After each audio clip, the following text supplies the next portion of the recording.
জয়গুরু বন্ধুরা, আমার channel beauty কিচেনে আপনাদের সবাইকে স্বাগত। আজকে আমি আপনাদের রান্না করে দেবো কাতলা মাছ দিয়ে কচুর তরকারি। এখানে কাতলা মাছ আমি ভেজে রেখে দিয়েছি, ধুয়ে কেটে ভেজে রেখে দিয়েছি। তো এখানে দেখুন এই যে কচু কেটেও ধুয়ে টুয়ে রেখেছি।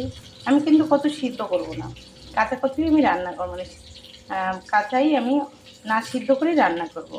কারণ এই কচুটায় মান কচু, কিন্তু একটু গলা চুলকাবে না। এই কচুটা আমার ননদের বাড়িতে দিয়েছে, তো ওদের খেতে হয়েছিল অনেক, ওরা খেয়েছে, বলছে একটু গলা চুলকানে, তাই আমি সেদ্ধ একটু করব না, আমি এমনি তেলে ভেজে যেমন রান্না করে কাঁচা লঙ্কা দিয়ে জিরা দিয়ে রান্না করব আমি এতে। আর কোনো মশলা দেবো না, একটু জিরে দিয়ে দেবো, জিরে বাটা। তো দেখুন এই যে কচুটা সুন্দরভাবে কেটে রেখে দিয়েছি। এখানে এখন আমার মাছের মাথা ভাজা হচ্ছে। তো এবার মাছের মাথাটা ভাজা হতে মাছ ভাজা হয়ে যাবে, আমি কচু দিয়ে তেলে একটু ভেজে নেব সুন্দর করে। এই তেল আছে, তেলের ভিতরে আমি কচুটা দিয়ে দেবো। আমি কচু দিয়ে দিচ্ছি তেলের ভিতরে, একটু ভেজে নেবো। আমি কিন্তু এই কচুতে কোনো আলু দিইনি, জাস্ট শুধু কচু দিয়ে আমি রান্না করবো কচুর তরকারি। আমি কচুটা খুবই সুন্দর। আমি দিয়ে দেবো এবার লবণ হলুদ, আমি দিয়ে দেবো লবণ, পরিমাণ মতন হলুদ দিয়ে এবার নেড়ে চেড়ে সুন্দর করে কচুর জলটাকে একটু টেনে নেবো আমি। সুন্দর জাল দিতে দেখুন জল বেরিয়ে যাবে কচুর। একটু আমি ঢেকে দেবো। আমি একটু নেড়ে চেড়ে জল দিয়ে দিয়েছি, জল দেওয়াটা দেখানো হয়নি। তাই দেখুন, যে যেমনই ঝোল খাবেন, ঝোলটা একটু বেশি দিতে হবে, যেহেতু কচুতে ঘন হয়ে যায় তরকারি। এখানে আমি কাঁচা লঙ্কা থেতো করে কটা দিয়েছি, 4-5টা। লঙ্কাটা যে যেমন খাবেন সে তেমনই দেবেন। তো দিয়ে দিয়েছি। আমি একটু দিয়ে দেবো জিরের গুঁড়ো, আমি মিক্সিতে গুঁড়ো করে রেখেছি, একটু জিরের গুঁড়ো দিয়ে দেবো। আমি দিয়ে দেবো লঙ্কার গুঁড়ো,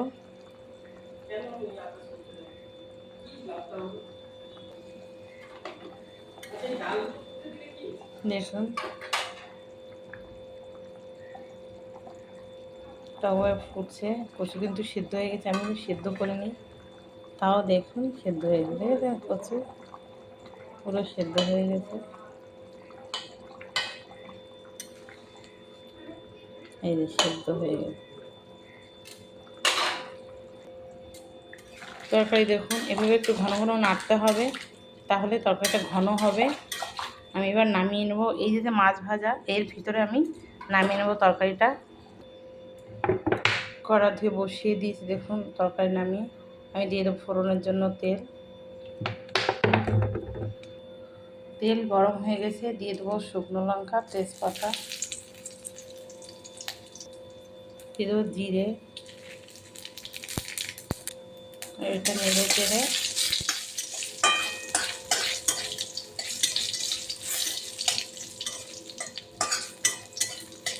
একটু লাল হবে, এবার আমি তরকারি দিয়ে দেবো।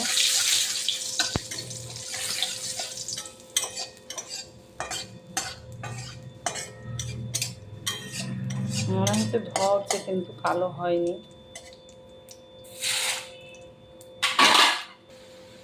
তরকারি দিয়ে দিয়েছি, এবার নেড়ে চেড়ে একটু টকবক ফুটবে, তারপরে আমি নামিয়ে নেব।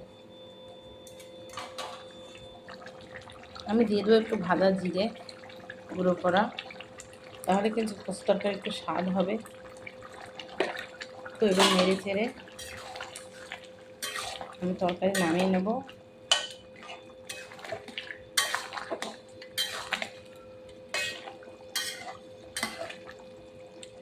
এবার লবণ দেখে আমি নামিয়ে নেব।